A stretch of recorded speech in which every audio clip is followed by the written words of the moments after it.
அனைவருக்கும் வணக்கம். ஒரு அன்பர் இந்த கேள்வி கேட்டிருக்கேன். கறந்த பால் முளைப்புகா அப்படின்னு ஒரு சித்தர் சொல்கிறார், சிவவாக்கியர் சொல்லியிருக்காரு. ஒரு மனிதன் இறந்து விட்டால் திரும்பவும் பிறப்பதில்லை அப்படின்ற மாதிரி சொல்லியிருக்காரு.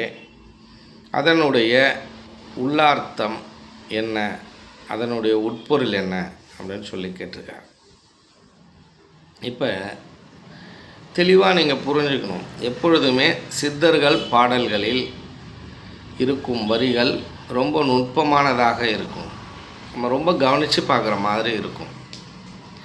அப்போ அவர் என்ன சொல்கிறாரு அப்படின்னால், கறந்த பால் முளைப்புகா அப்படின்னு சொல்லிட்டார். ஒரு பால் கறந்துட்டோம் அப்படின்னா திரும்பவும் அந்த காம்புக்கு போகாது. ஒரு பூ உதிர்ந்துடுச்சு அப்படின்னால் என்ன நடக்கும்? திரும்பவும் அந்த காம்புக்கு அதால் போக முடியாது. ஒரு மனிதன் வயதானவராக மாறிட்டான் அப்படின்னா திரும்பவும் இளமைக்கு அவன் வர முடியுமா அப்படின்னால் வர முடியாது. இது எல்லாம் சாதாரண மனிதர்களுக்கு உரியது, வர முடியாது.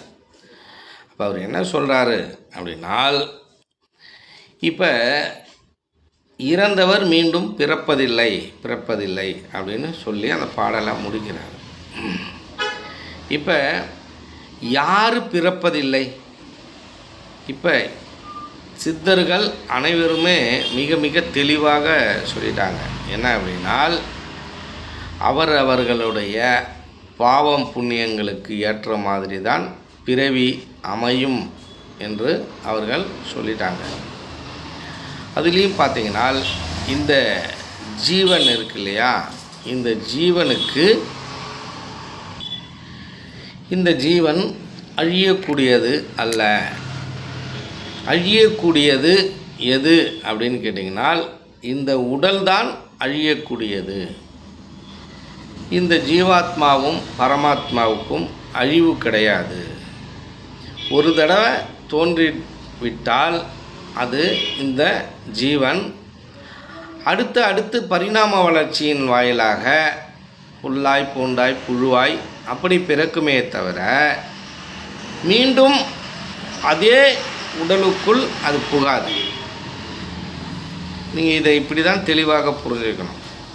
ஒரு உயிர் ஒரு உருவம் எடுத்து பிறந்திருக்கு அப்படின்னால் அந்த உடலை அது விட்டுட்டு போனதுக்கப்புறம் திரும்பவும் அந்த உடலுக்குள் போகாது அப்படிங்கிறது தான் அவர் மிக தெளிவாக சொல்லியிருப்பார்.